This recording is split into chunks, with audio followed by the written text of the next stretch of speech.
بسم اللہ الرحمن الرحیم والصلاة والسلام علی رسول الکریم۔ جی اس وقت ہم ضلع بہاول نگر میں یہ میمو کی اور گگیرہ شریف کا علاقہ ہے۔ یہاں اس سڑک پہ ہم بیٹھے ہوئے ہیں اور ہماری دائیں طرف آگے یہ سارا پانی ہے اور اس میں 16 سے زیادہ دیہات ہیں جو بری طرح سیلاب کی زد میں ہیں۔ تو یہ پاکستان مرکزی مسلم لیگ بہاول نگر کی طرف سے یہاں یہ کشتی سروس چل رہی ہے، لوگوں کو آنے جانے کی سہولت بھی دی جا رہی ہے، مواضعات میں جا کے کھانا بھی تقسیم ہو رہا ہے، بچوں کے لیے بھی کھانے پینے کی کچھ چیزیں جو ہیں وہ لے جائی جا رہی ہیں۔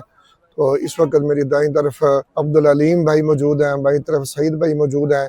یہ ساری ماشاءاللہ جی ہمارے ذمہ داران اور پاکستان مرکزی مسلم لیگ کے رضاکاران کی ٹیم ہے۔ میں دعا کرتا ہوں کہ اللہ تبارک و تعالی ہمارے ان بھائیوں کی اس کوشش کو قبول فرمائے اور جو ہمارے بھائی متاثرین ہیں اللہ تبارک و تعالی ان کی مشکلات میں آسانی پیدا کرے اور اللہ تعالی خیر کے راستے نکالے، جلدی ہمیں اس مصیبت سے نجات دے۔